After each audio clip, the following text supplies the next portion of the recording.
What's going on, everybody? This is Matt, the lumberjack landlord, in for segment number 2 with the Michael Zuber from One Rental at a Time. How's it going, Mike?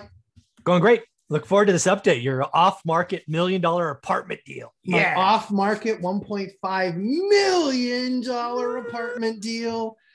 So as you guys know from last week's video, we had talked about this off-market deal.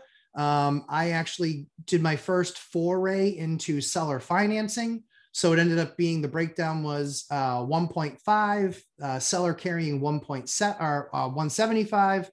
I'm actually bringing to the table 250, and then the bank is making up the difference. For those of you who are calculating along, $1.075 million.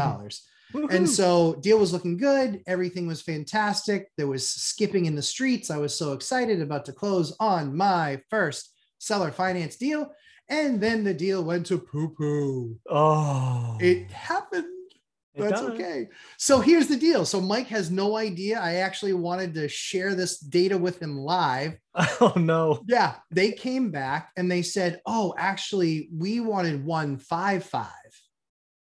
Really? And I was like, in all of my written proposals to you, the number was 1.5. And they said, well, yeah, but you were just using that as a framework. And I said, a framework based on the 1.5. It all starts with that, people. It doesn't end with that.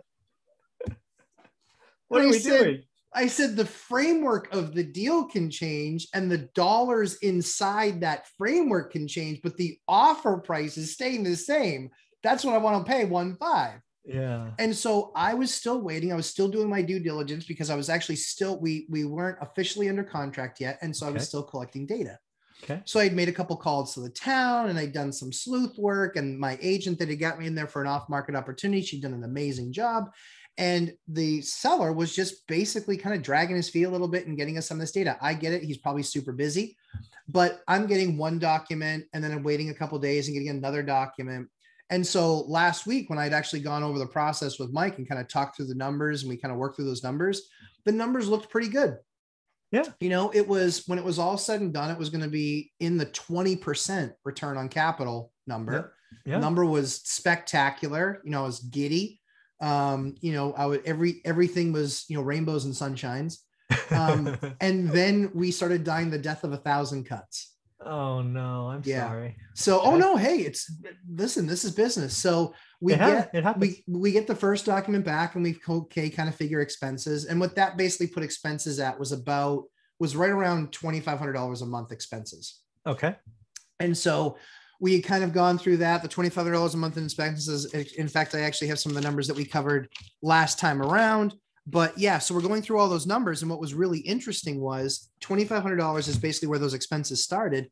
But then it started to get a little crazy because I was like, okay, well, where's this number? Where's the water and sewer number for the building? Oh, okay. Where's the utilities? Because I did realize that those actually you have a bunch of washers and dryers there outside of the units. So so you must have kind of, you know, decent utilities with 12 units using the washers and dryers. Yeah, sure. Right. So we start looking through it. And as we had talked about, you know, basically we're looking at the bank was going to be, you know, about $5,500 for their payment. And so we're kind of going through all these different steps. Long story short is the rents were at the rents we were told were at $14,400, $1,200 a unit times 12. Okay. First sign of a flaw. I get the rent roll. Guess what? Every unit is not $1,200 a unit. Oh no. So the rent roll is not 14.4. The rent roll is actually 13.5. Okay. And a number of these leases are brand new leases. Oh. So I'm stuck at that number for at least a year in a lot of these deals. So 13.5, not 14.4. As we've taught you all, that changes the value of the property for obvious reasons. Absolutely. We went from what I thought was a $2,500 a month expense, which I thought was the all-in number. Yeah. That ended up only being, it was a $2,300. That $2,300 number for expenses ended up not being the expenses. That ended up being the monthly taxes. No, that was taxes. That was just taxes. Oh my God. That was just taxes. So I dig a little bit deeper and I find out that they felt that that it was a good idea to condo these units in a building that really isn't condo-y, if that makes sense. Yeah. It's like, it really is a 12 unit and it really shouldn't be condos. Okay. But okay, so they do that, but that's why this exorbitant, now basically $27,000 a year tax bill, almost 28 actually. Yeah. $28,000 a year in taxes. So I'm thinking, okay, we've got $2,300, $2,400 a month in taxes. Then I asked for a breakdown. Well, then the breakdown comes. The breakdown doesn't show, the breakdown shows the $27,000 in taxes, but then it shows the other expenses that I hadn't yet seen. Ooh. The other expenses were of note, $1,000 a month in water and sewer bills, $12,000 a year. Yeehaw. So yeah, as we start to add this stuff up, I start to look at it and go, okay, Houston, we have a problem. Yeah. So what did the expenses end up being? So you got $1,000 there, like an extra the expenses, including taxes annually, ended up being $60,000. It was $5,000 a month. So what I've got so far is you got $900 less in rent and you've got $2,700 more in expenses. That's correct. That's going the wrong way. For everything we talked about, every one of those is going wrong. So again, this is part of putting together a deal. So then I put together the deal and I look at my debt service to the bank. I look at my debt service to the owner who actually was going to carry $175,000 of the mortgage. Yeah. I then look at the expenses, and honestly, I'm a fixer. I can go in and I can almost always reduce expenses. Okay. I could not reduce it. Like, this guy is dialed in. He is good. He is good. The dumpster wasn't getting any cheaper. The water sewer wasn't getting any cheaper. They have a bunch of low flow toilets and low flow shower heads. Like, he's dialed in. Okay. I mean, anything I'm going to pick up there is marginal. So what am I basically looking at when it's all said and done? I'm looking at about, on a monthly basis, I'm looking at almost $12,000 a month between debt service and expenses on this property. Not good. No. Well, you know what's funny is that's, what do you think he's paying debt service? You think he's paying 11 or 12 a month, right? No. So here's the thing. So I did my additional research because, as you know, when you buy a property, it's public record. Yeah. So I look at it. They paid 1.1. Okay. They put 30% down because of the type of property it is. All right. So yeah, it's like, so they're only debt servicing about 800,000, maybe less. Yeah. Okay. So I'd be debt servicing about 1.2, 1.3. He's debt servicing in the sevens. Yeah. So for him, it's a property that still makes money. Yeah. If you're a cash buyer and you don't have any debt service, it's not horrible. I mean, you're $5,000 a month and 14, or 13.5. Yeah. So yeah, I mean, you're $8,000 a month on $1.5 million. It's not horrible. Great. What's that? 5, 6 cap? Yes. Spice. Yeah. That's 6 cap, right around 6 cap. So it's not horrible. Not horrible. But that's if you're a cash buyer with no leverage. You're not leveraging any part of the asset. All right. So you come to this realization. It's now a bad deal. Where do we go from here? That's exactly. I mean, I literally come to that realization, and a single tear rolls down my cheek because my first seller finance deal is going to go. How long has this property been listed? It has not been listed. Still off market. Still off market. So I don't think my deal is dead for sure. I know it's dead now as an off market, but I don't think it's dead forever because they might put it on the market and they might get no interest. However, there's a lot of dumb money out there that might just say, yeah, sure. For a 6.5 cap, I'll spend the $1.5 million. Yeah. I'm just trying to play with because something I always try to do when deals die like this all the time as you do your due diligence. One of the last thing I always try to do is put together an offer that I'd be comfortable with. Yeah. Yep. So first off, the 1.5 I wasn't even close. Yeah, the 1.5 goes out the window. Yes, it does. It's probably more like 1.2. Right? Nailed it. 1.2. That was exactly the offer. Yep. I would probably push back and tell him to carry $200,000. Yep. That way you come in for about $200,000 and then the bank's the 800. Yep. I was even fine with him staying at the 175. Quite frankly, that wasn't a lever or knob I wanted to touch because he was already kind of uncomfortable with it. Okay. So the area that I looked at was just price, just the sheer price, because that's going to determine what my payment was. I wasn't overly concerned. Even when they went from 1.5 to 1.55, I wasn't overly concerned about the number. I said, it's an off-market deal. If the numbers still work, fine.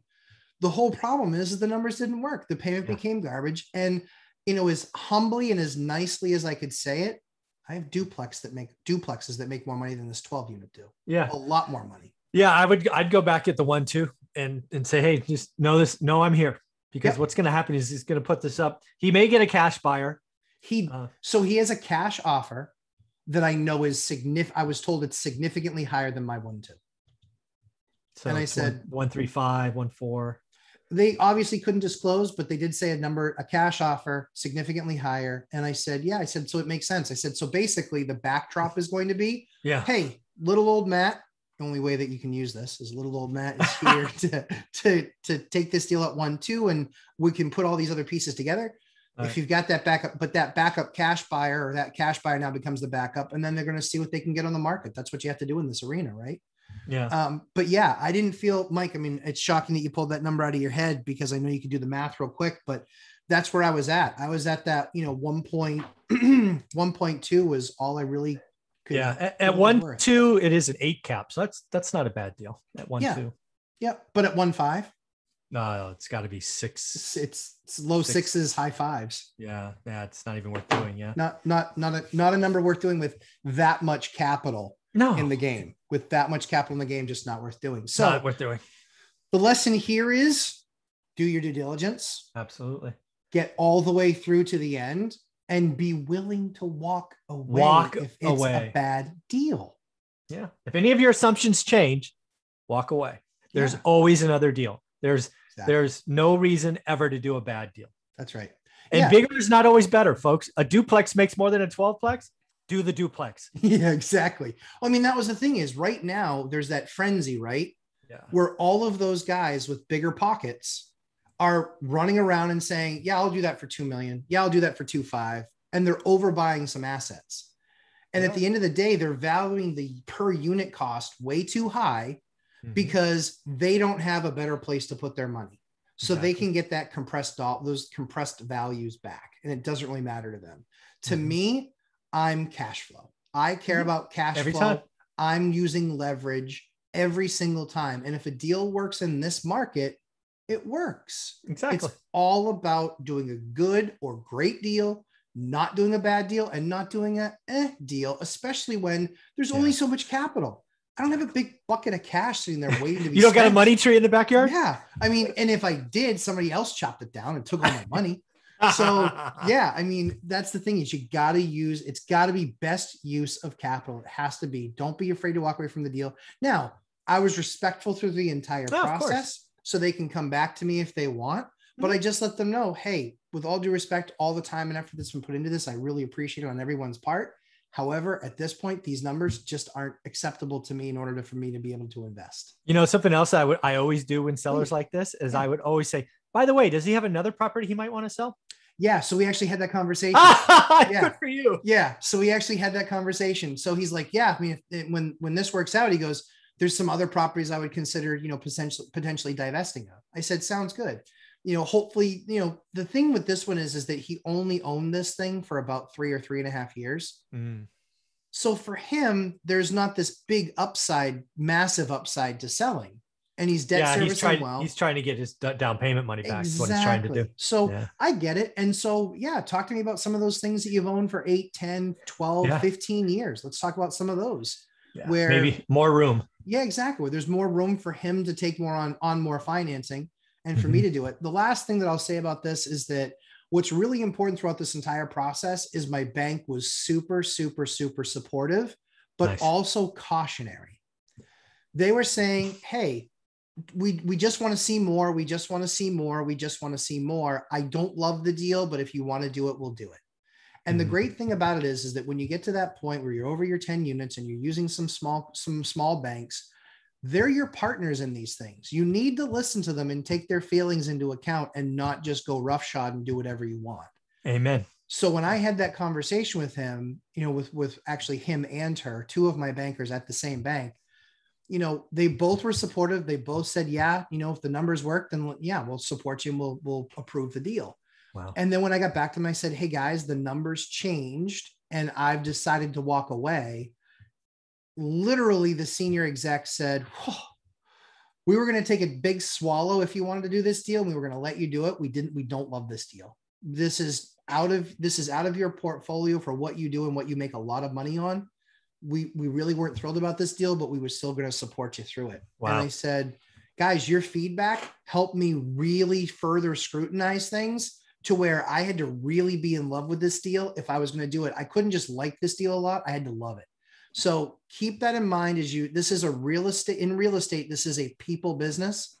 You have to take those that you're partnering with, whether it's the bank, your broker, take their advice, listen to it. They have watched you build your business, have watched other people build theirs.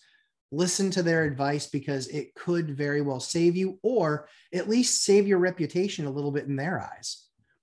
I know that it did. I know that they feel very comfortable with the fact that I walked away, and he goes, all right, now go find some more because we're ready for you to do a bunch more deals.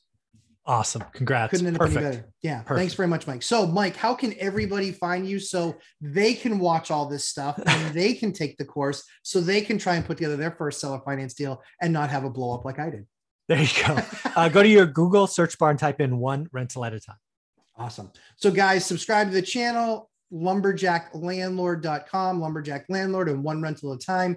Always putting out amazing content for you guys. Make sure you subscribe and stay tuned for what will be an amazing third segment. I'm pretty sure curse words might be used. Not by Mike, of course, but no, of course not. But anyway, but Mike, thanks so much. We'll see you in segment 3. You got it.